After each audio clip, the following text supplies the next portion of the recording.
And currently, he's working on his next book, New World Empires, Culture of Power and Governance in the Americas. So I would now invite Professor Ilhan. Sir, please.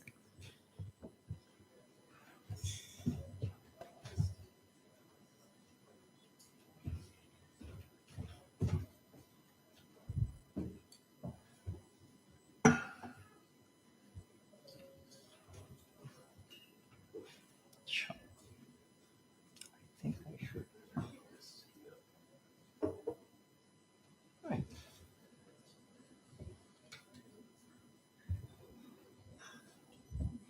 Right. Thank you all for having me. I hope everyone's had lots of tea. You might need it to stay awake for my lecture.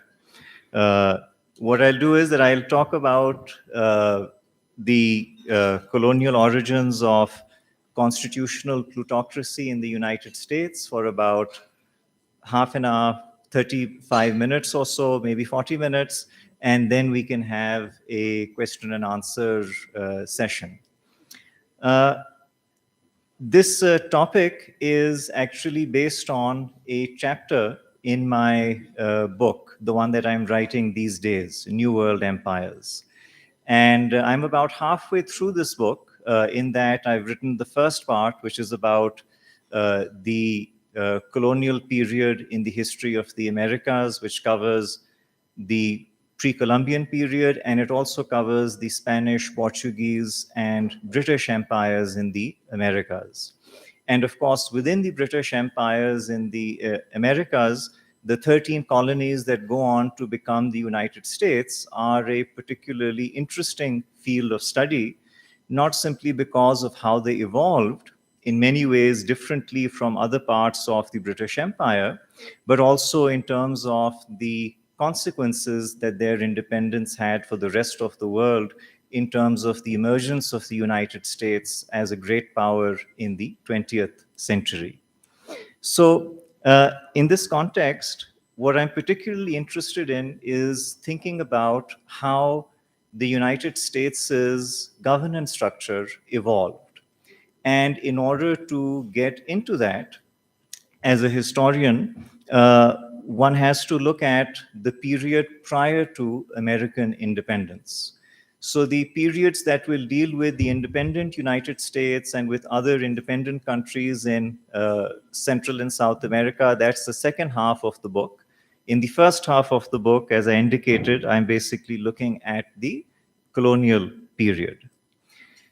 Now, when we think about governance from a South Asian perspective, what we of course have is that in our part of the world, the state, as we would understand it, whether we look at the ancient Mauryas or whether we look at the British Raj, or whether we look at the independent states of India and Pakistan, the type of state that we have in our part of the world is a very hierarchical state. It is a state in which a powerful bureaucracy, a powerful military are dominant, very often dominant to the point of dominating the political system, not just their autonomous and legitimate spheres of influence. In our part of the world, the state has also historically been thought of as a kind of a personal estate of the ruler of the day, whether it is the Mughal emperor or the Maurya emperor. The basic concept is that the country is, in a way, the property of the ruler, and the servants of this ruler are then entrusted with the actual running of the government affairs. Very often, the state in our part of the world has also been either theocratic or semi-theocratic, in the sense of, divine right monarchy, with the idea being that, well, whatever the ruler happens to be, he is legitimized by some variant of divine sanction. And that variant of divine sanction can be taken from Brahmanism, it can be taken from Buddhism. During Muslim rule, of course, it would be taken from a variant of Persianized Islam. And we see this also happening after independence, that for better or for worse, since their freedom from British rule, both India and Pakistan seem to have thought in different ways that going back to that type of divine right of government is perhaps a good thing to do. Uh, so our governance experience is very different from that of the United States. It is very different from that of England itself.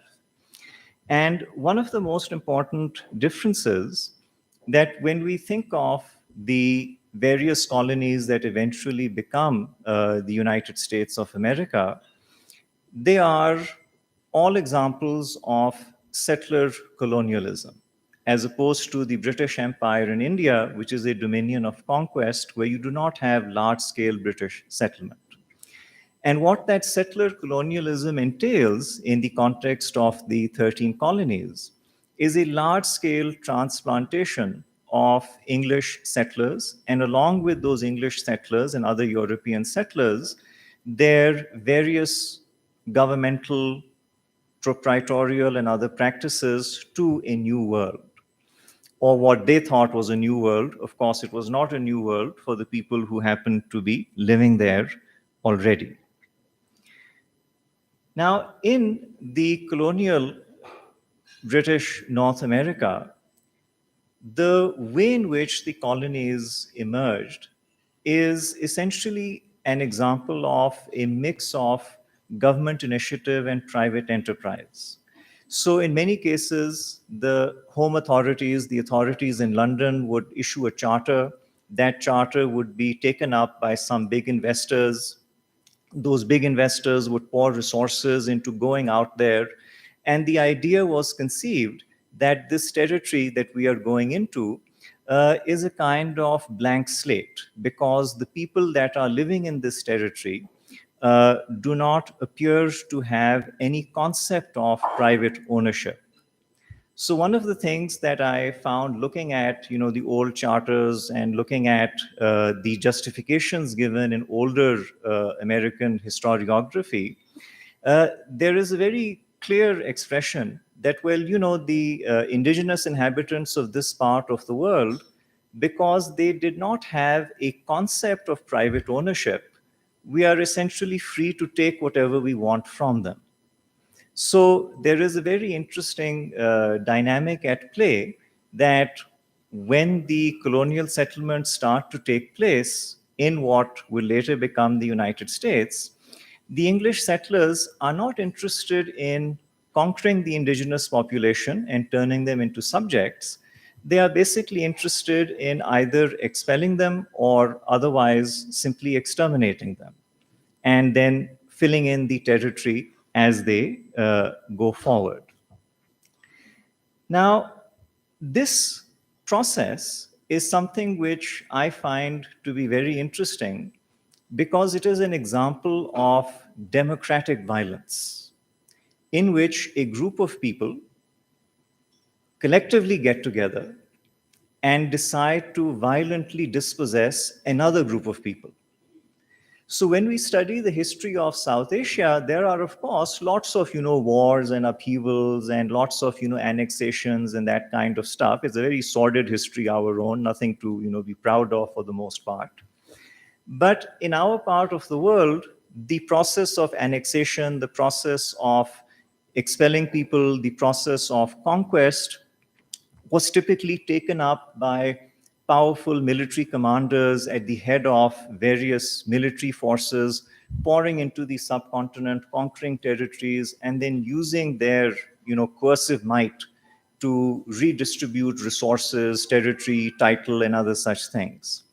But over here, what we find is that the form of violence that is employed by the British colonial state in the formation of its colonial empire in what becomes the United States is a kind of social violence. It is a kind of collective violence. It is a kind of violence that basically makes a large group of people complicit directly in the process of dispossessing and liquidating and pushing other people off what used to be their land.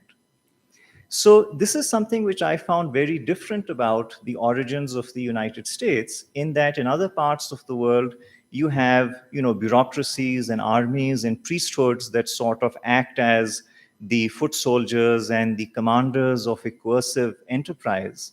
But in the context of the American colonies, where you do not actually have many of these hierarchical instruments, it is the will of one group of people, very often organized in a semi representative way, that decide to go out there and dispossess another group of people.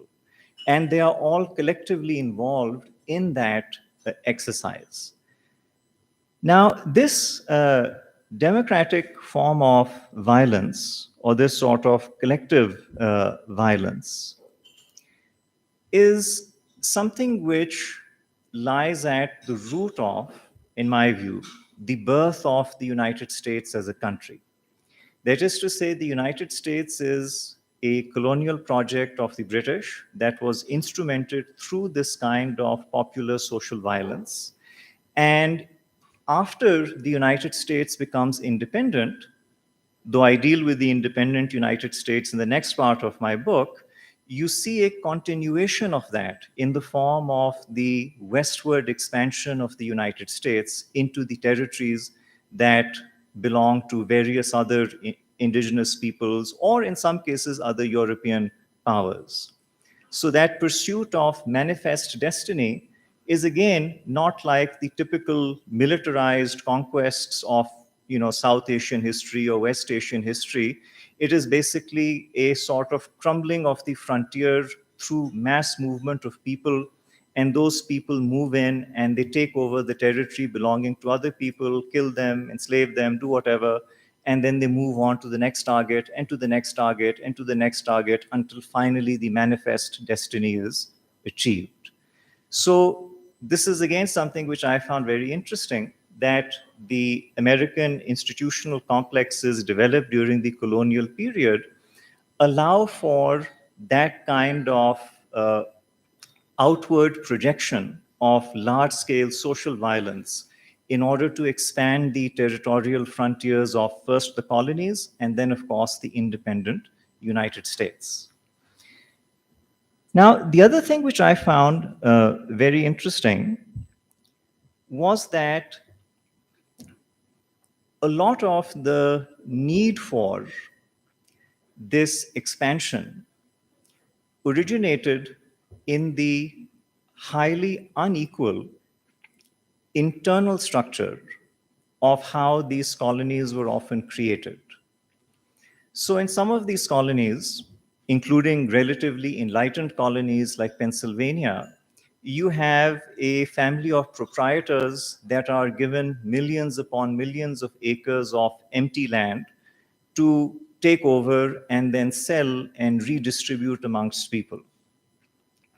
And what that basically means is that these proprietors or colonial founders or whatever have you, they then use that position to carry out marketing campaigns to sort of a bit like the Bahria towns of today, to lure people over and to encourage them to come and settle down and to invest in property and to speculate and do other such things.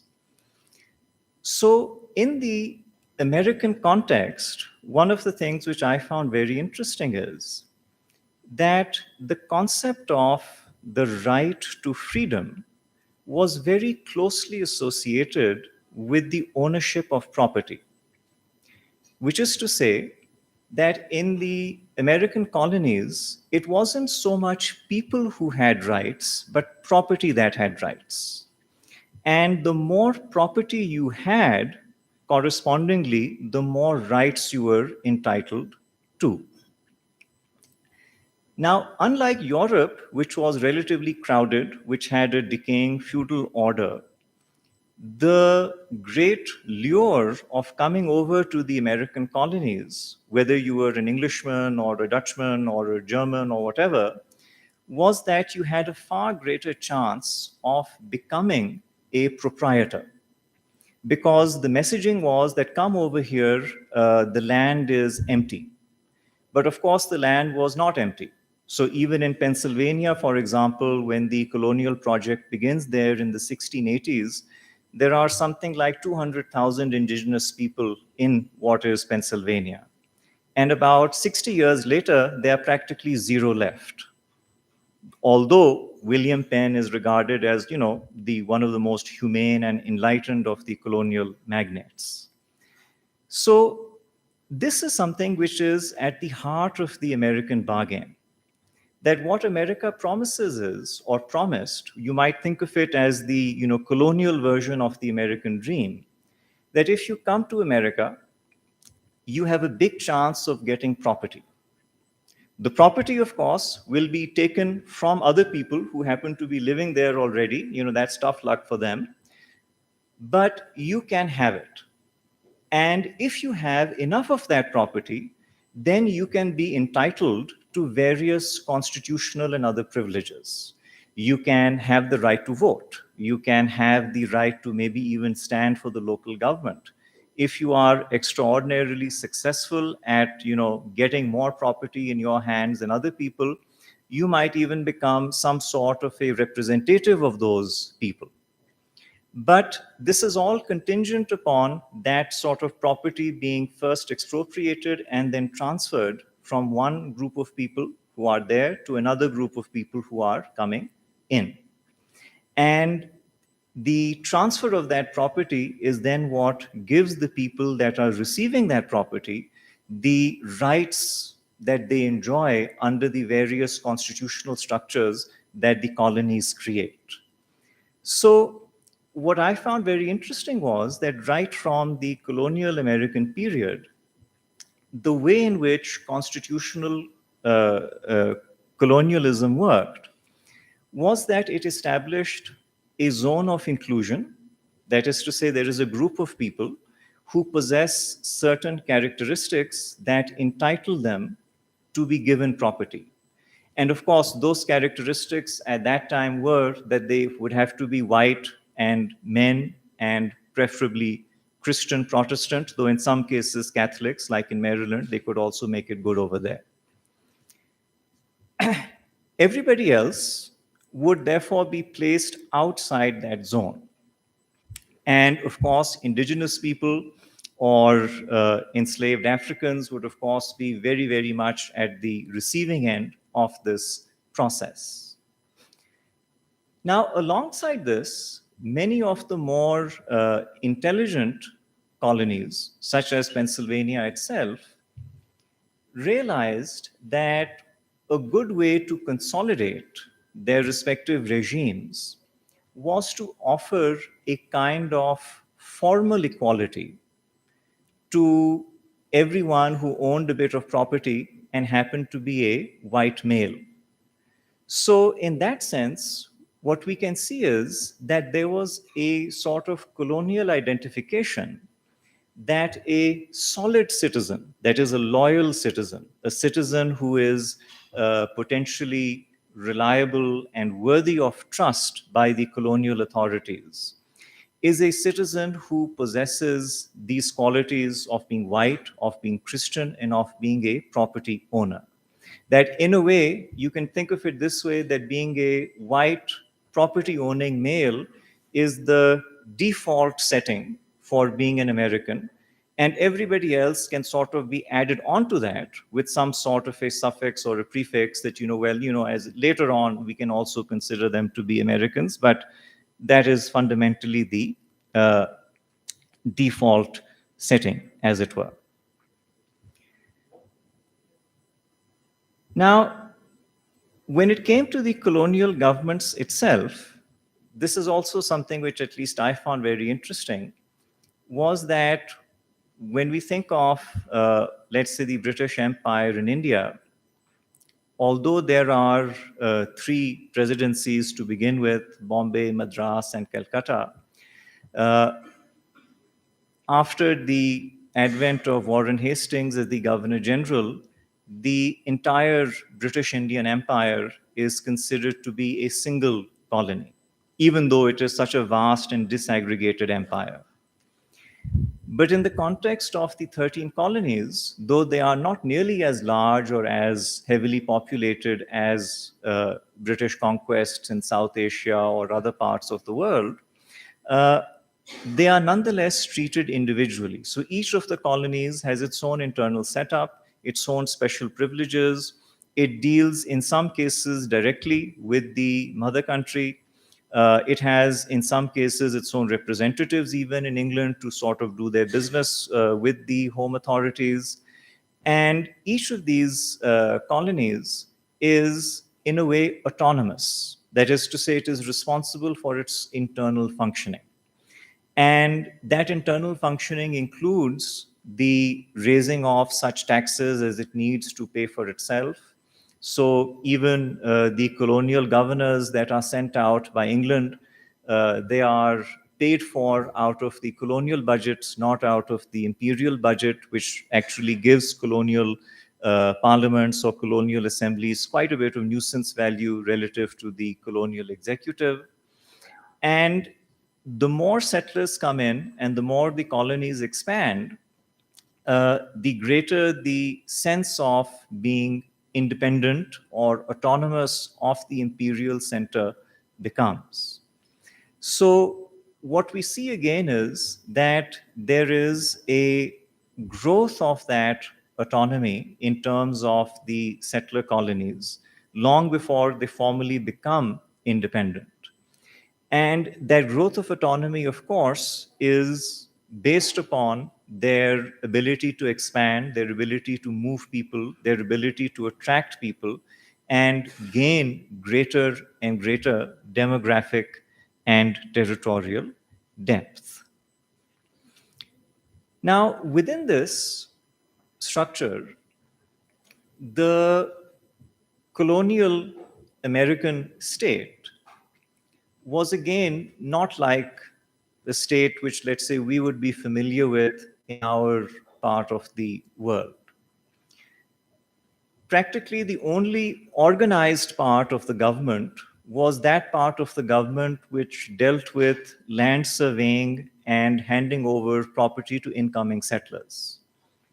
For everything else, the local settlers would basically take care of things as they saw fit on the ground, and the colonial assembly or the colonial parliament, as the case might be, would sort of be a kind of holding area where powerful landed individuals or powerful mercantile interests would essentially see to it that their ability to continue to amass fortunes would continue unhindered. So, in this sense, what we see in a way is that in the American colonies, wealth is the basis of political power. And the more political power you have, the more you are able to influence the working of a very, very disaggregated state apparatus in order to essentially allow for your process of accumulation to continue. In some parts of the colonial empire, it is the wealthy merchants that are in that position. In other parts of the colonial empire, it is wealthy landed magnates that are in that position.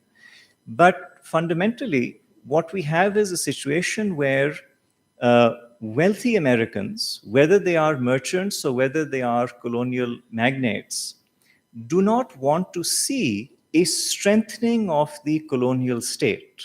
They don't actually want the British to come in and start setting up a judicial machinery. They don't want the British to crack down on smuggling or to impose customs regulations. They don't want the British to come in and impose restrictions on who can go and purchase land from the Native Americans and then go and start settling over there. So, what we basically see is that the crisis of the British Empire in North America, particularly the 13th colonies, is ironically the result of the British, after a very, very long time, waking up to the need for some kind of state building in their 13 colonies. So when the British start setting up admiralty courts, Boston merchants are up in arms because their primary source of income is smuggling of different commodities. When the British issue the Proclamation of 1763 imposing limits on who can go and purchase land from the Native Americans, that is of course a big blow to the big land speculators and other people, including, Thomas Jefferson's own family who was in this business.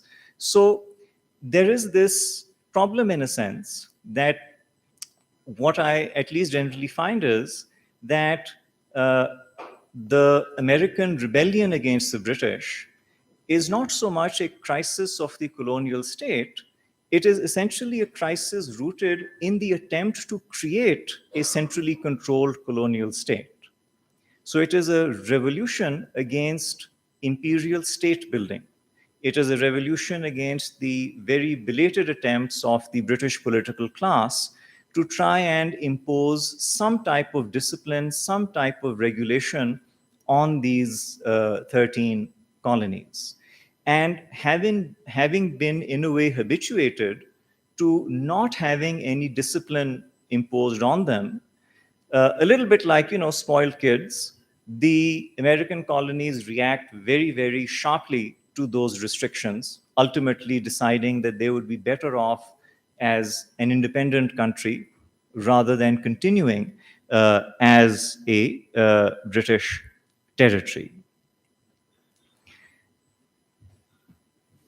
Now, another thing which I found very, very interesting in the study of the development of the American state is how central the practice of enslavement was to making the colonies viable in the first place and setting up the system of Atlantic exchange that fed into the colonies and strengthened them.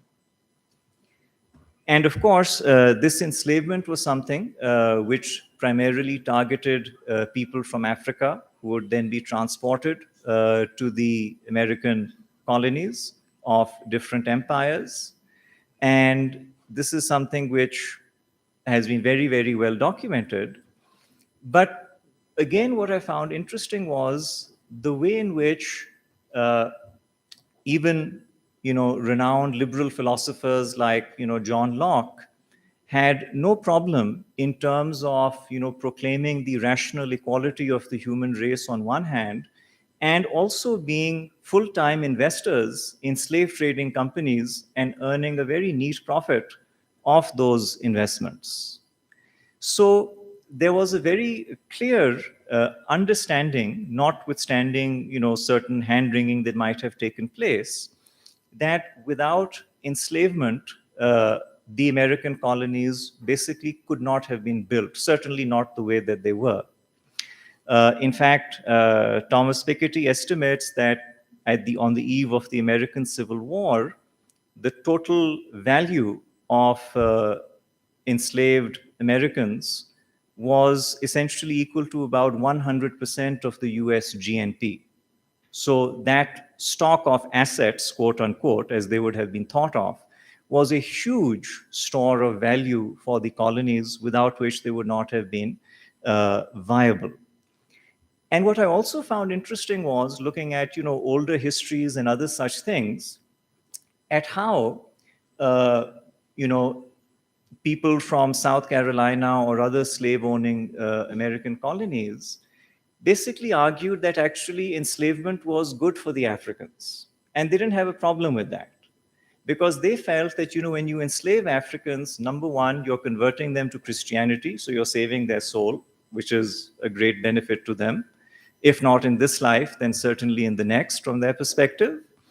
And on the other hand, they actually made the argument that the notwithstanding the barbarity of the slave codes in force in the colonial British North America, that the slaves are actually better off than free white indentured servants or laborers, because the slave masters are responsible for them full time, whereas when it comes to the white indentured servants or the white laborers, they are only entitled to a wage, and if anything happens to them, the master or their employer can very easily dispose of them and hire somebody else.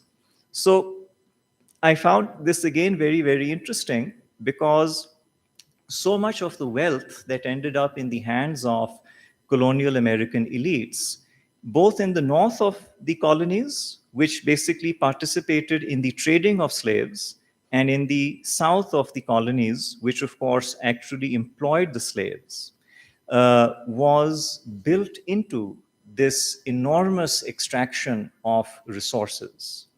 So what I've also, often found is that this extraction can be thought of as a massive, subsidy in a way to the development of those colonies. Now, the last thing which I'll reflect on is that in the 13 colonies, you have a lot of different Christian sects that come and settle there. In some cases, those Christian sects are actually persecuted in their home countries or in Europe, and so they flee and they come over there and they decide to, set up their own communities.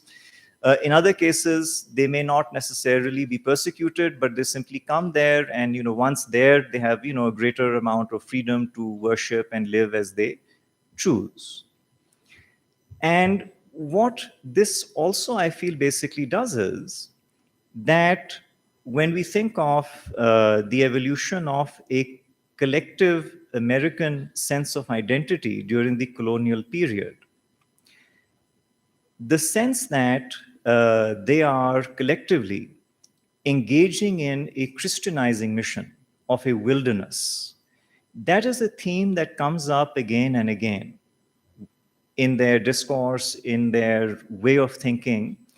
And the idea is very commonly prevalent that prior to the advent of the American colonists, essentially the indigenous people are devil worshippers, they are pagans, they are, various sorts of undesirable religious practices, and that consequently the process of moving into America and carving out a colonial territory is not simply a secular exercise in the generation of wealth for the settlers. It is also an act of spiritual cleansing of these territories, to turn these territories into that shining city upon a hill, where you will have a morally exemplary Christian society given this chance to build itself up in a wilderness populated by devil worshipping pagans, who of course have been well deservedly driven off as far as the colonizers are concerned. So that kind of a sort of Christian nationalism is something which is very widely shared, though in some places it might be more intense and in other places it might be relatively less intense. So when we sort of put all of this together, because this chapter, it of course stops with the independence of the United States. What I basically find is that when we think of the United States, of course, the United States self-identifies as a democracy, and in some ways it is. But fundamentally, the power structure of the United States is what I call a constitutional plutocracy.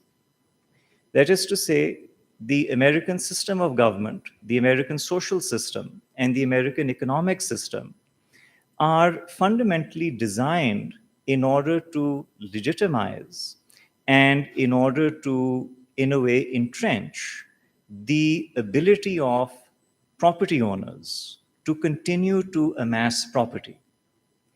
And this tendency is not something that begins with the independence of the United States or with the Revolutionary War.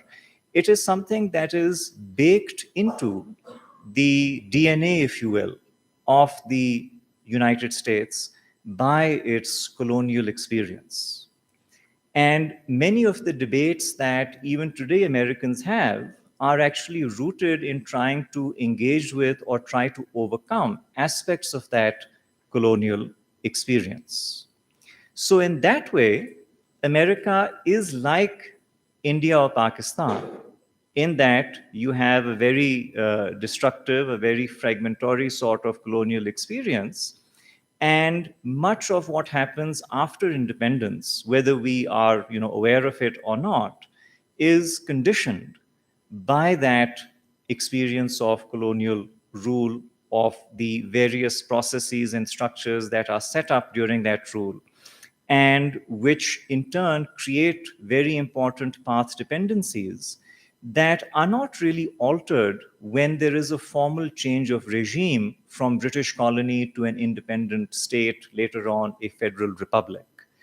And that process, if you will, is something which arguably continues in different ways even to this day in the United States. That this tension between the moneyed interest and the popular interest, the dark legacy of genocide and expropriation of indigenous peoples, the inability to come to terms with the horrifying legacy of the American version of corporate enslavement, plantation slavery. All of that is sort of a result of the British colonial project. And American leaders that are reared in that project, they don't fundamentally disagree with that project. They basically don't like the fact that the authorities in London are trying to, as I mentioned earlier, impose restrictions on them. They're cramping their style, as it were. And they would rather have the opportunity to basically proceed on this path, but to proceed on this path then under their own independent sovereign control. So I'll stop here. If you have any questions about this, I'd be very happy to take them. Thank you.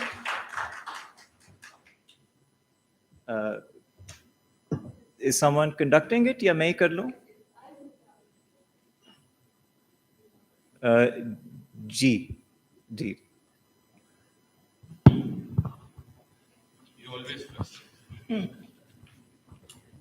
Thank you, Professor, for your lecture. This is Dr. Safiullah Khan Marwat from Department of Asian Pakistan Studies, International Islamic University, Islamabad. Professor, you know that in its Indian colony, the British transferred property ownership to some of the natives and introduced a pro-British Nawabi system, where the Nawabs were made as honorary magistrates, through whom the British were ruling some parts of India indirectly.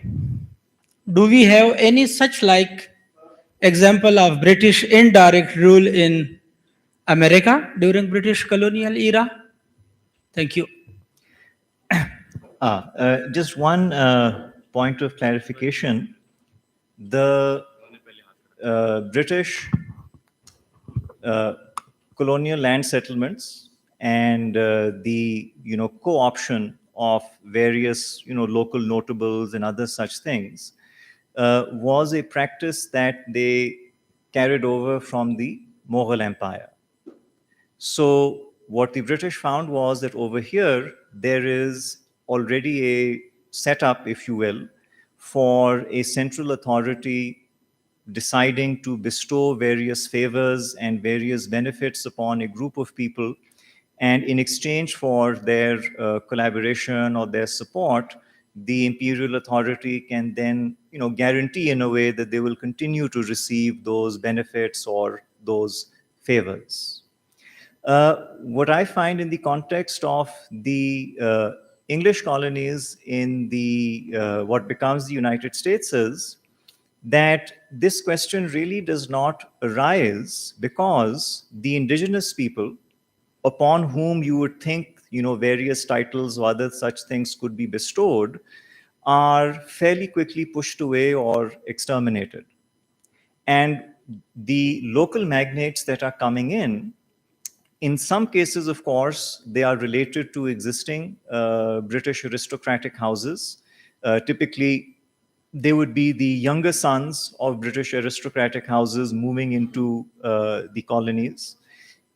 And they would therefore come over there and they would carry that tag of being a social elite and would then be in a very good position to also become economic elites in the new colonies.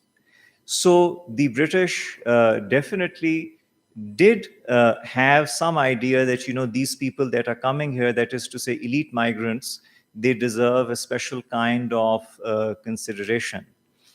The most famous example, of course, of an attempt to consciously organize a colony on the basis of an aristocratic patronage complex is John Locke's drafting of the Constitution of the Carolinas, in which he basically envisaged that there would be an aristocracy owning different amounts of land, and these aristocrats would together form a collective government, and each of these aristocrats would have x amount of land, and then they would have certain rights and responsibilities that were associated with it.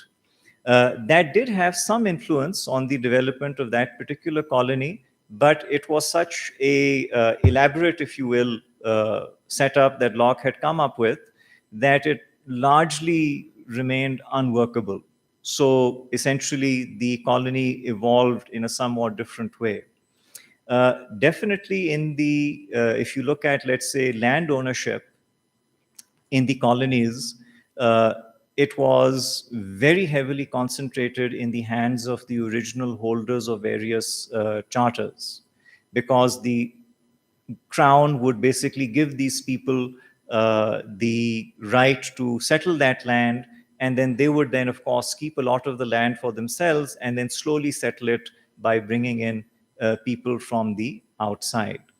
But if you think of like the Nawabi system, or if you think about the Zamindari system that we are familiar with over here, uh, you would be perhaps hard pressed to find a direct analogy. I think the Spanish Empire would be more like that, because the Spanish, after the initial wave of the conquest and the massive, dying off of the indigenous populations, they nonetheless established what they call the Republic of the Indians. And they kept the Indian, that is to say, Native American subjects, as tribute payers of the colonial state on their lands. So, in that context, the native chiefs would get some sort of recognition from the colonial government and would then be integrated into the hierarchy of that colonial government at the local level. But in the context of the American colonies, that is to say, the English and other settlers that were moving in, they had no use for this sort of a system. The indigenous people essentially all had to go one way or the other. Thank you. Thank you, Professor. It's Sohail Anwar from International Relations Department, UTM Quetta. It's always an honor listening you. My question is about the UK policies in subcontinent, that United Kingdom created a kind of religious antagonism by dividing Hindus and Muslims. I'm talking about the divide and rule policy that further led towards the division of subcontinent. So my question is, is also United Kingdom implemented such policies in American colonies or not? Thank you.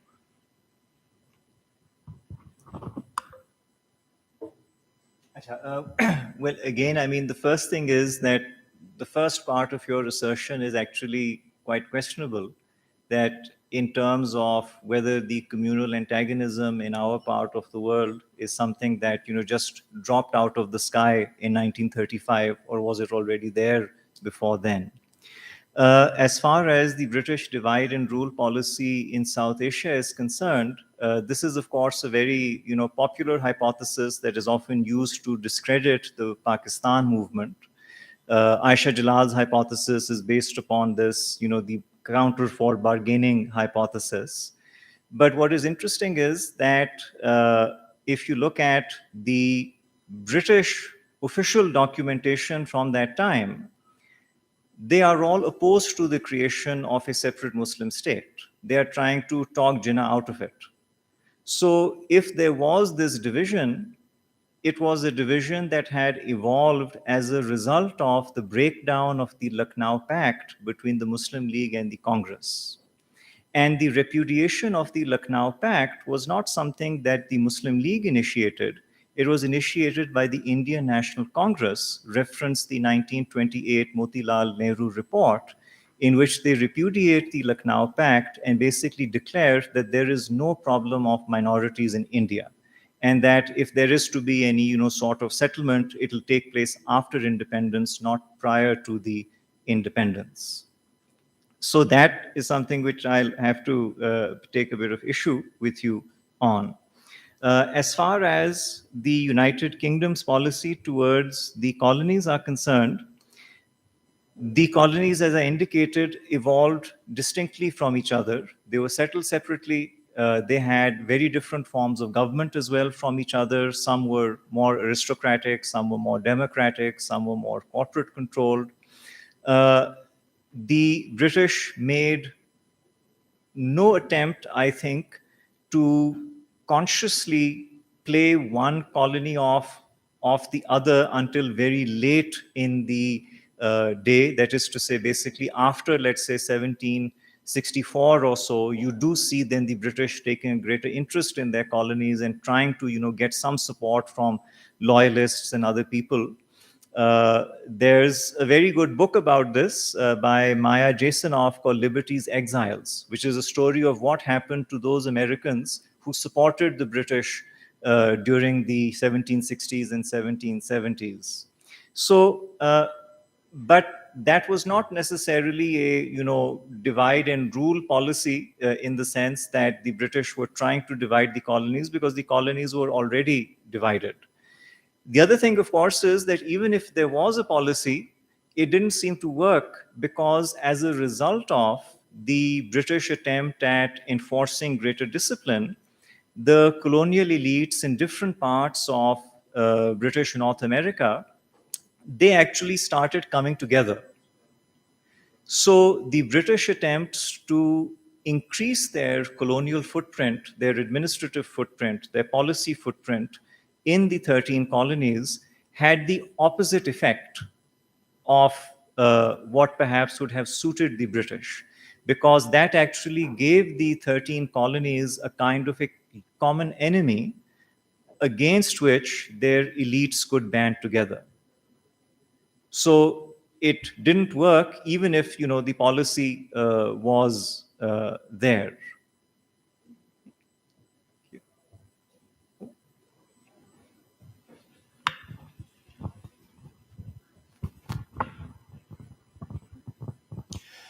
This is Dr. Alamgir from University of Swabi. As we can see that in some of the colonies, those people who had served their colonial master were either sent to gallows or were imprisoned. Especially, but that not happened in Pakistan. In Pakistan, we can see that only we witness only the transfer of power. I was wondering what happened in the case of America. I mean, what happened to the people who are somehow supporting or serving the interest of their colonial masters? Thank you. If I'm not mistaken, I'll have to obviously look at the statistics again, but I think that in the aftermath of the American Revolution, something like 200,000 loyalists ended up leaving the 13 colonies, what would then become the United States. And they were typically subjected to a lot of what we might call social violence, a lot of boycott, a lot of aggression from the victorious parties. And those loyalists were then dispersed throughout the British Empire. Many of them ended up in Canada, others went to other parts of the British Empire, some of them went to England as well. But in a way, that active contingent, if you will, of people that was supporting the British generally would have ended up in exile after independence. Or they would have certainly felt sufficiently unsafe to get out while they still could.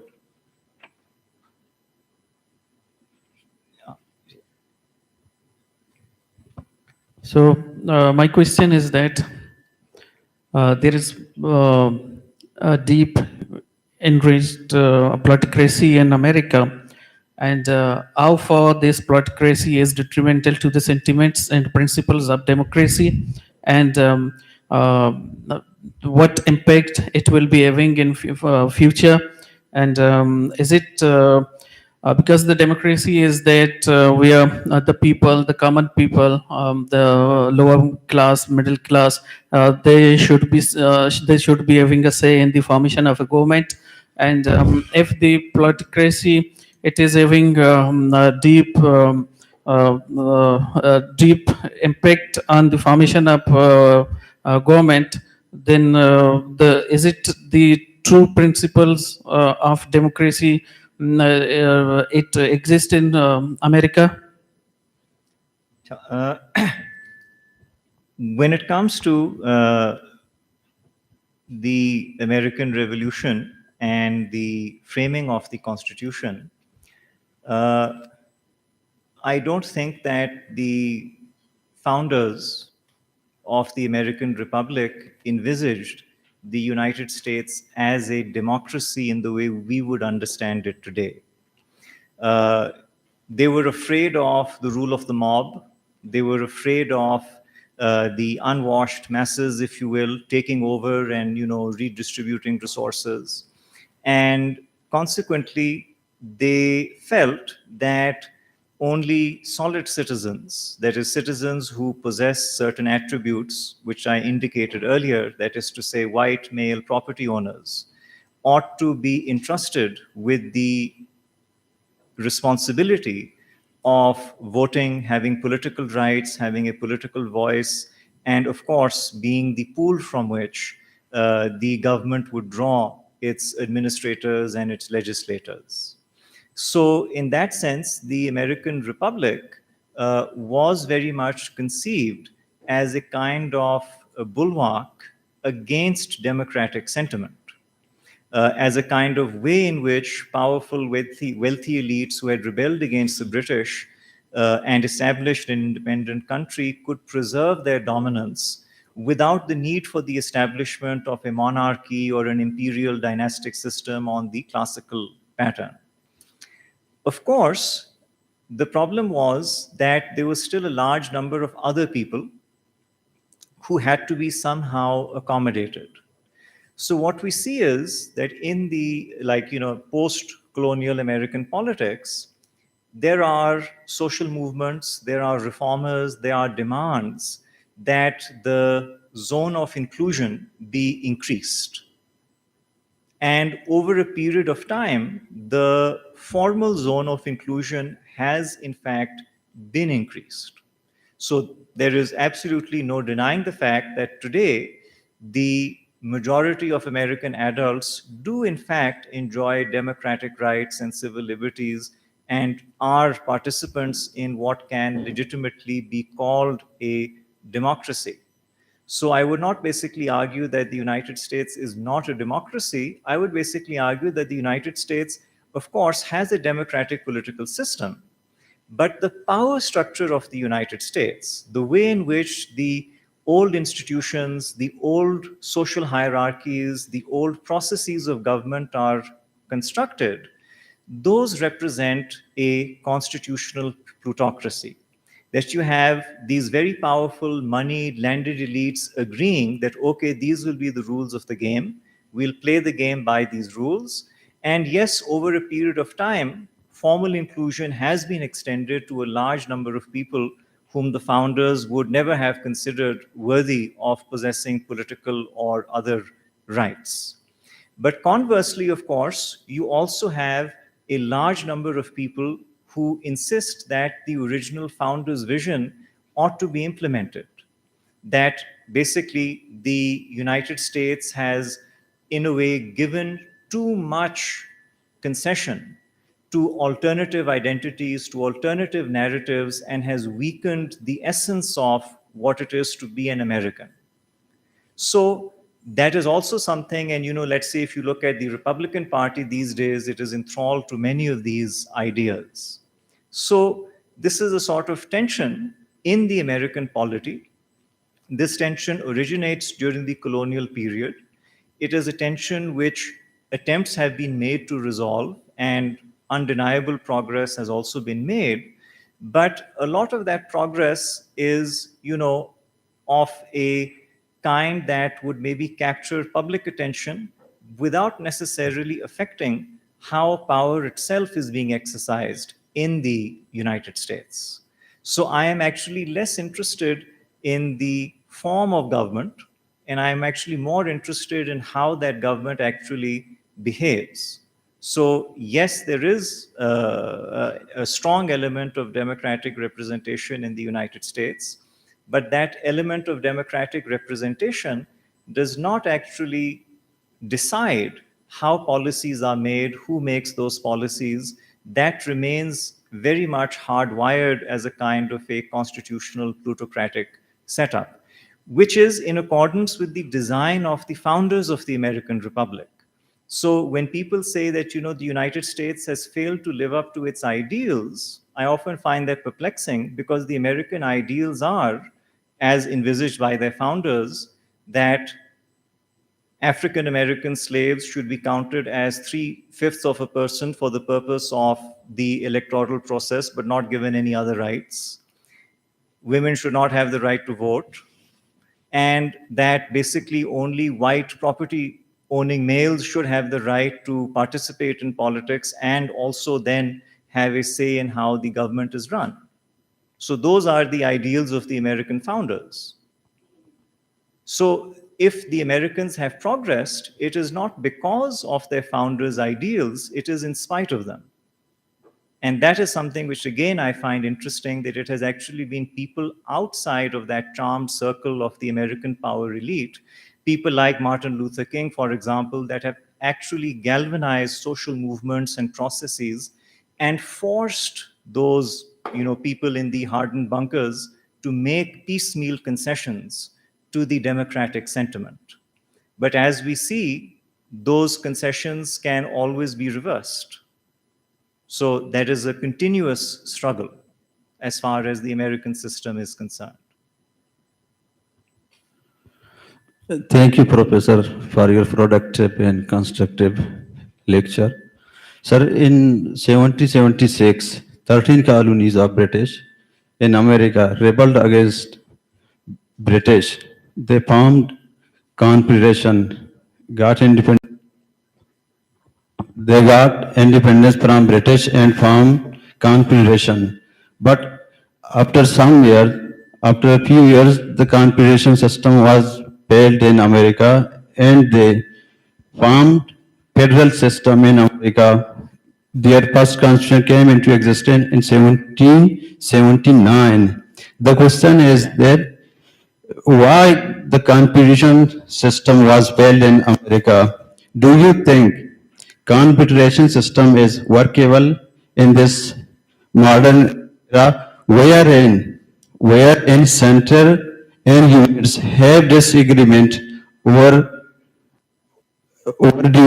division of power? Thank you, sir.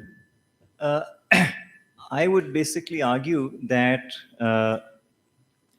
the westward expansion of these colonies required there to be some final central authority that could effectively settle disputes between states, enjoy a reasonable monopoly of force, and some kind of ability to pass laws that would affect the entire territory, both currently under American control and the territories that were coming in. So, in that sense, I feel that basically you would have needed a far more effective central government in the United States uh, in order to manage this. So a loose confederal arrangement probably would not have been able to manage this conflict very well. In fact, even the federal arrangement ran into a lot of problems, culminating in the American Civil War. So that was a sort of fundamental pressure, if you will, on the American political system, in which elites on all sides were very heavily invested. They all wanted to, move westward, and they needed someone who could actually manage that process for them.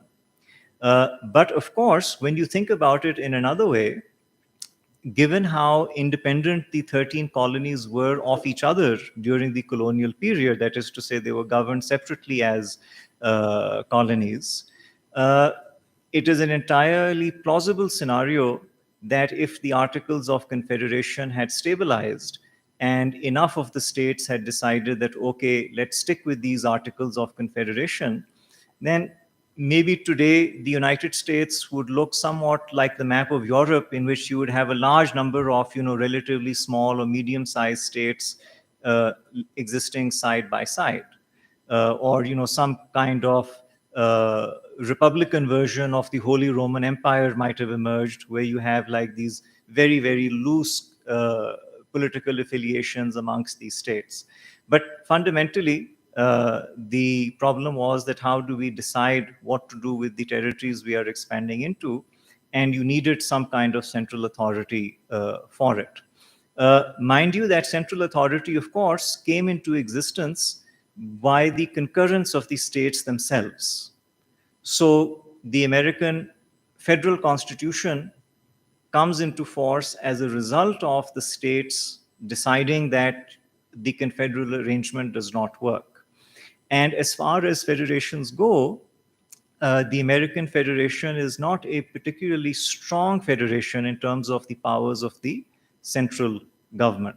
Other federations, like, for example, the Indian Federation, is a far stronger model of a centralized government than what exists in the United States.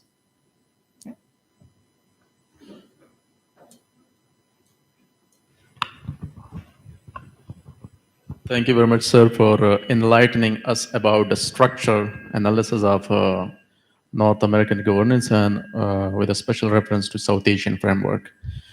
As just like you have mentioned about America as well as the political system that is going on in America, or the democratic or freedom experience, I'm just asking this question that comparing the US just like assimilating, or just like we can say accommodating, or just like subjugating the natives, the question what we have from the subcontinental politics, just like what we consider, that how will you address the issue of assimilating, subjugating of Indians by the colonial settlers with the North American expansionism, or assimilating or subjugating their own people? On one side, the former process, it was basically carried out by a foreigner who was not just like what we say, the person of their own. But in the later form, talking about the North America, the later is about that she was ruling and governing its own people. Thank you, sir. In the context of British expansion in colonial America, that expansion was not something that was being brought about by formal conquest, by an army. So when you look at, let's say, British expansion in South Asia, you have, expansion in the sense of a classical imperial expansion, that the British occupy one territory through military means, and then they gradually occupy other territories through military means, and eventually they establish themselves as, the paramount power in the subcontinent. In the context of the Americas, what the British basically do is that they give people a license to go there and to basically settle and do things as they see fit, with the broad mandate that you go and you settle it in the name of the king or the crown or whatever. But basically you're on your own, and you have to raise your own resources through your own subscription, through your own investors, and whatever return you get, you will of course be sharing with those people. And the more people you can convince to come and join you, of course, that's great. Then you can have more land under your control, and you can go on expanding. So in the context of the British colonialism in the Americas, particularly these 13 colonies, that's an example of settler colonialism, in which you have a demographic transfer. And it is that demographic transfer which then actually goes there and does the damage to the people already living there, kicking them out, etc. Within the, of course, people that are being transferred, there are variations. So, for example, there were tensions in the Carolinas between French Protestant settlers and English Protestant settlers because of, the antagonism between France and England at that time. In other parts, there were very strong conflicts between the Scotch-Irish settlers that were coming in and the older established German or Swedish settlers that were already there. But the way in which the colonies managed this tension was to basically give the new arrivals an outlet and say, okay, fine, we'll let you just go and into these territories where the Native Americans, where the indigenous people live, and you do basically whatever you feel like. Don't bother us too much about it because hum aapko ye inki opportunity de rahe hain. So that is how many of the colonies, including Pennsylvania, manage this, that they basically say, okay, fine, the best way to manage our internal tensions is through allowing the newer waves of settlers who might belong to different groups of white people than the original settlers to go out there and to basically occupy territory. And then once they become property owners, they can then be regularized and they can become recognized as citizens themselves. So that kind of sort of squatter colonial settlement is something which all of the colonies practice to one degree or another to offset these internal tensions. In South Asia, of course, there is the British Empire here establishes South Asia as a dominion of conquest, which means that there are some settlers, जैसे कि Assam, उस side पे tea plantations में कुछ settlers हैं, or obviously in the major presidency towns there are a few tens of thousands of settlers.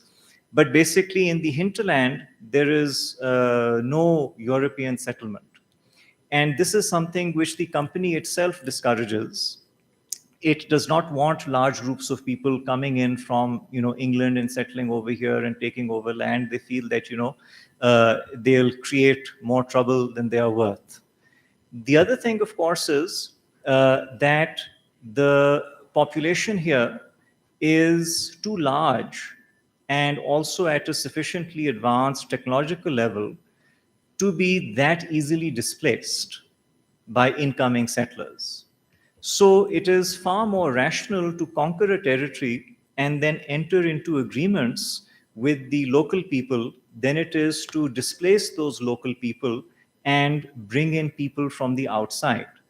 So when we think of the mechanism of the British conquest of India, what is fascinating about it is that a lot of the capital that the British needed to pay for their conquest came from local businessmen, local states. And most of the soldiers that they used to conquer South Asia were actually locals. So yes, they had 40, 50,000 British soldiers as well, but the bulk of the British Indian armed forces were indigenous people who were hired as professional soldiers and then used and employed in order to conquer the rest of the subcontinent. So the model of expansion was very, very different in a sense. In the colonies, the model of expansion was that here you go, here's a charter, here's a ticket, go there, do whatever you feel like, kill, expel, plunder, whatever you want to do it. Once you've done enough of it and you have enough property, form a government of some kind, and we'll recognize you, and life can go on. And when fresh people come in, you let them go to the frontier and then you repeat the process. And in our part, of course, that was not feasible.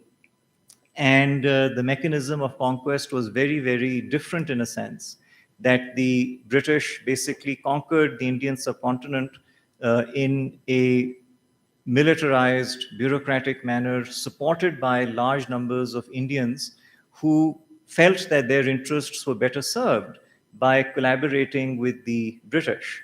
Now, of course, those Indians were not traitors because there was no sense of nationalism, so they couldn't betray India because India as a construct did not exist.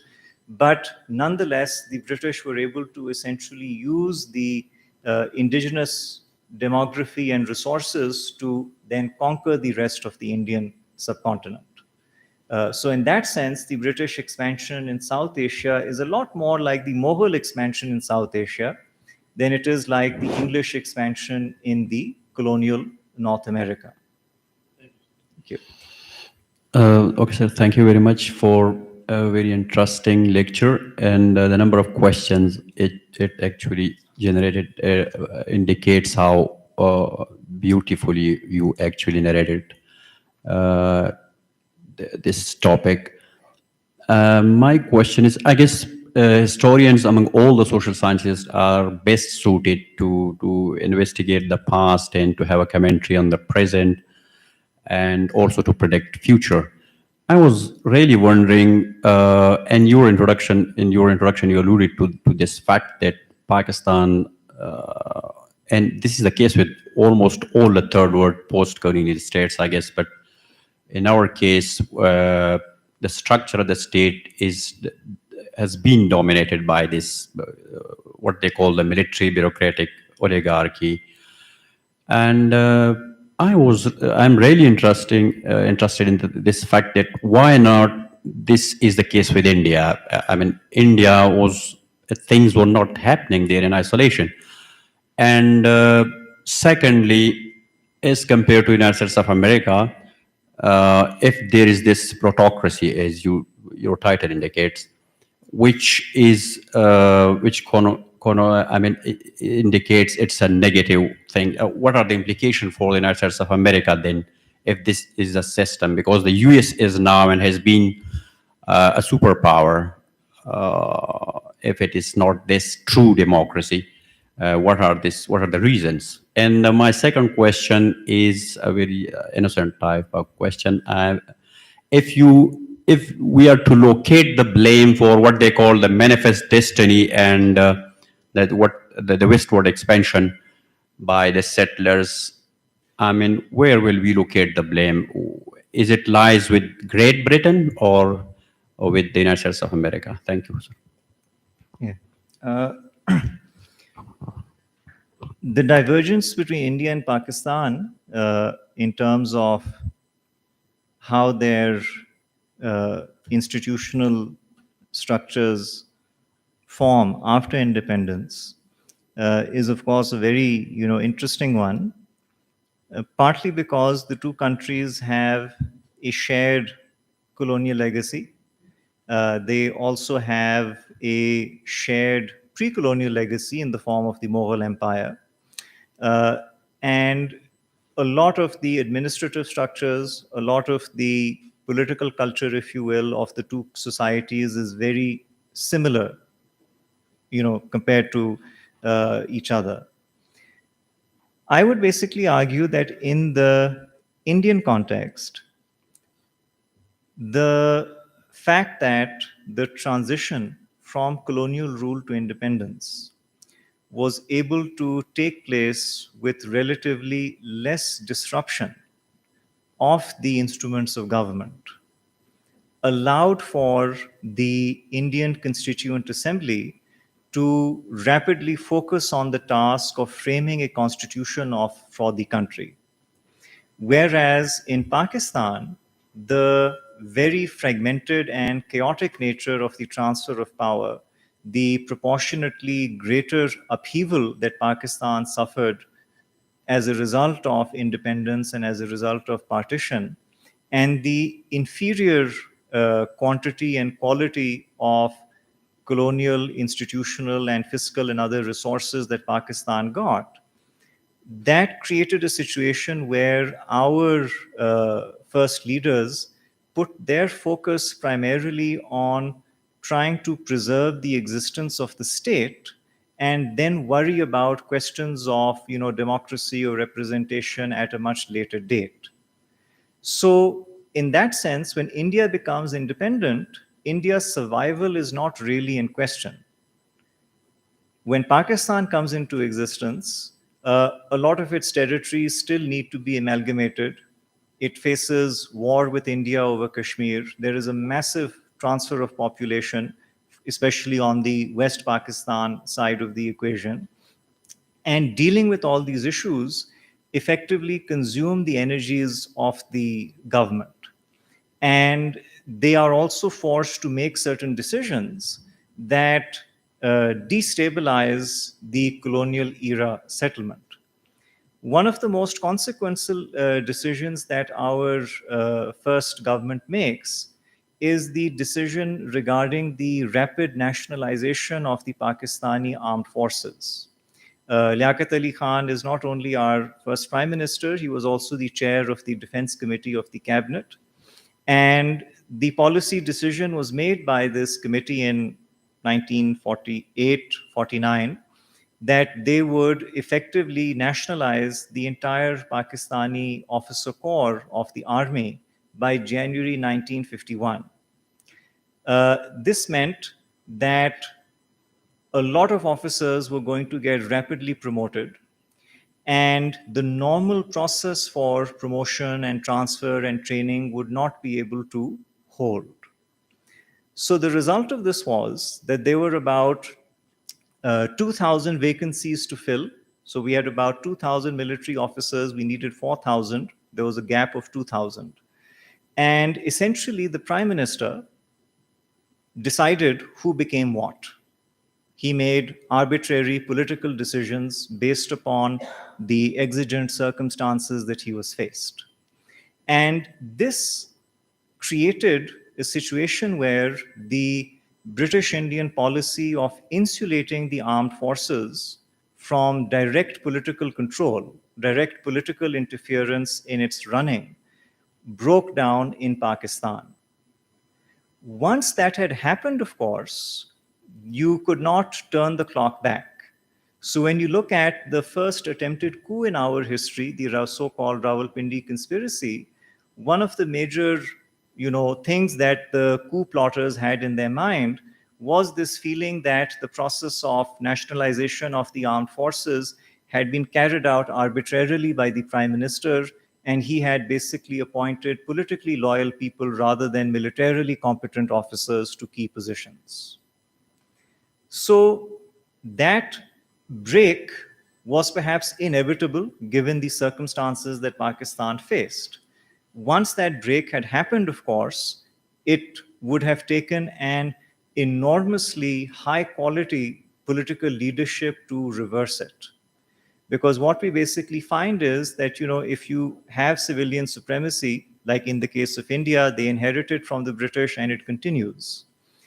But once civilian supremacy breaks down, the quality of political class you need to restore civilian supremacy is very, very high. It is possible, but it requires a political leader of tremendous charisma, acumen, and strength to actually manage that transition in a sensible way. That, unfortunately, Pakistan has not yet been able to produce. So we got stuck basically in that sort of rut, in that after Liaquat Ali Khan's assassination, the civil military bureaucracy led by Ghulam Muhammad and Iskandar Mirza and Ayub Khan and Chaudhry Muhammad Ali, they basically take over the running of the government.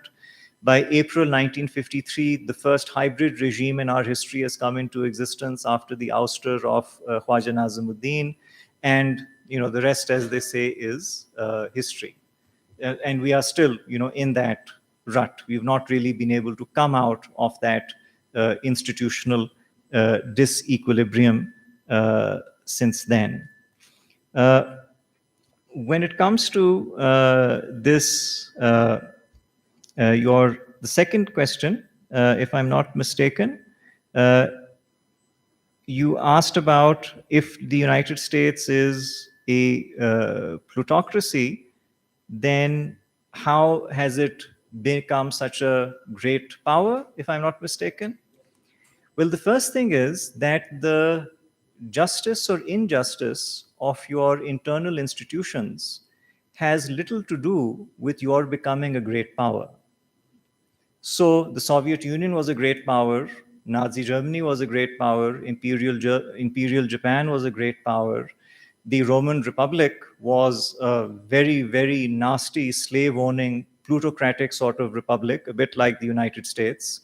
It was a great power.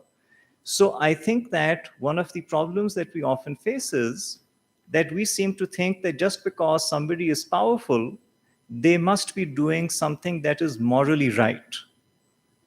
But that is rarely the case in history. That the greatness of a state, the power of a state, is about its organization, it is about its scientific and technological competence, it is about its military strength. It does not necessarily have much to do with how just or unjust that state happens to be within its own borders. So, yes, there are people who might like to think that, oh, well, the United States is a great power because of its, like, nice institutions and other such things. But I would argue that the United States is fundamentally a great power because of its enormous resource endowment, the fact that it does not face any inland continental threat to its security like other great powers have in its history, and the fact that it has been able to reap enormous economic subsidies in the form of expropriation of indigenous land and enslavement of African labor, effectively allowing its model of capitalism to flourish. So the free market is free for some, and it is very, very unfree for the people that are actually footing the bill for it. So, in that sense, the American transfer regime, if you will, of resources and clout and other such things is a very efficient regime because it is able to concentrate enough resources, enough decision making potential in a reasonably coherent elite that can then make decisions that are in its own interest. Having said this, of course, compared to other historical great powers, the United States is institutionally very disorganized. And there is a lot of politics around decision making, even in the realm of foreign policy and other such things, which you would typically not find in other great powers. And that, of course, might have something to do with the fact that the United States has not yet developed a classical higher bureaucracy that is closed to political appointment on the pattern of practically all of the other modern great powers, whether it's Japan or France or England or other such things. So, especially like our diplomats who write about their time in the Americas, they feel that, it's really crazy over here. There are like so many committees. Any congressman from anywhere can suddenly take notice of something that has happened. And then, you're like running around Capitol Hill trying to put out a fire. And this does not happen typically if you're posted in any other place in the world. So that kind of theatrical aspect of American foreign relations and politicking is something which is special about it. But when it comes to the big issues, very often the American elite manages to arrive at a consensus. So that does not necessarily affect how they would behave on the world stage. So I think we need to sort of de-link or disabuse ourselves of the notion that the material strength of the United States is a function of its democratic institutions. The material strength of the United States is a function of its very effective model of resource extraction and accumulation. And much of that process of resource accumulation and extraction is based upon intensely violent and exploitative mechanisms. It is not rooted in its democratic experience. So you can think of it this way that, the democratic experience is the cherry on top, but the cake itself is made out of the blood and bones of the Africans and the indigenous people. Assalamu alaikum. Thank you, Dr. Saab. I'm just looking at the statement of your presentation. This very sentence that understanding the North American governance through a South Asian framework. So I found a lot of dichotomy, for example, how I'm going to put both in juxtaposition to each other. American governance, although it emanates out of a Westminster tradition, but at the same time, it built on an opposite image of what was happening in back into the mother country. Even at that time, they were talking about no taxation without representation. But in the South Asian framework, although there was a lag among the demographics of both of the continent, but in South Asia, I found an apologetic approach. If British were fighting in 1839 in Afghanistan, if British were fighting in 1888 in Afghanistan, if British were fighting in War of Independence, 1857, we find that the majority of the people who were on the side of the British fighting against their own people, they were from our own stock. And later on, we find that the way we were adjusting, whatever the institutions were going to be introduced in the name of the politics, in the name of the economy, in the South Asia, we were comfortably adjusting to that patron-client matrix. So, how we can bring a negotiation, a reconciliation at which points between this American governance model and the South Asian framework? Thank you very much. Right. Well, the first thing is that if we were to flip what you said over, it's considered very normal to take theories or ideas rooted in the American experience, which is very different from the rest of the world, and apply them to other polities, whether it is, democratic theories or other such things. So in that respect, what we are doing over here a little bit of is sort of reversing that polarity, or trying to. The other thing is that when, as I have of course mentioned this in responses to earlier questions as well, is that the British conquest of South Asia is in many ways very similar to the Mughal conquest of South Asia, in which you have large groups of people within the society collaborating with the invaders.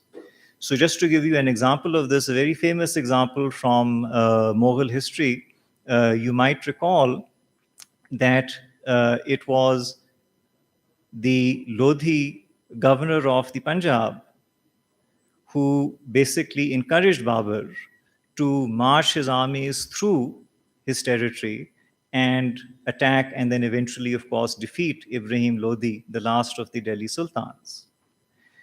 So in our part of the world, that matrix of political loyalty to a state or to a nation is not something which we basically see very present until the British advent.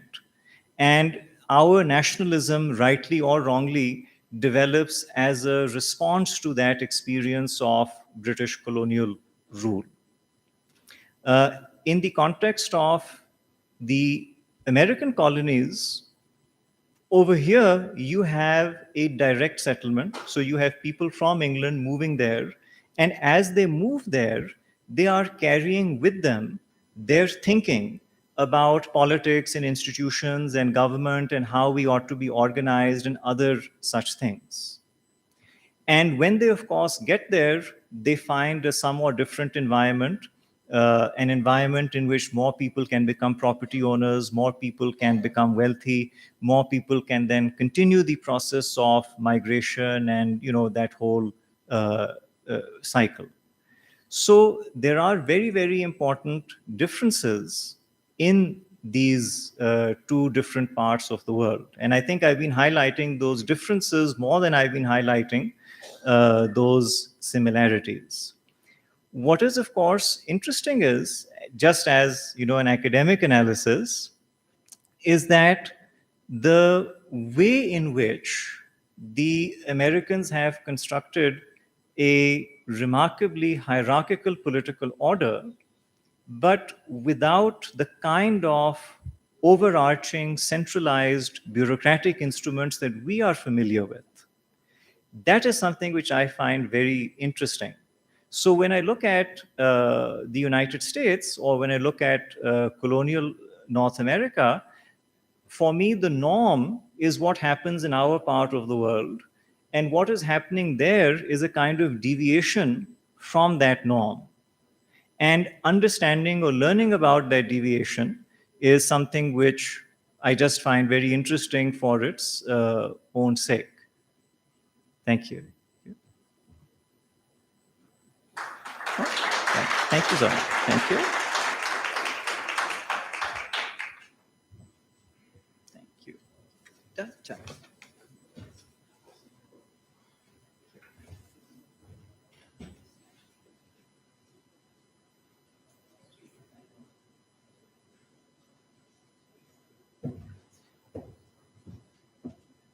Thank you very much, Professor Ilhan, for such an informative and insightful talk. And based on the questions, I can say that you enjoyed it. We'll take a lunch break now and get back at 1:30 sharp for the next session. And Shahram would like to speak to you at 5 o'clock because we don't have time right now. So if that's okay with you, if you could stay on for a bit longer, we'll have a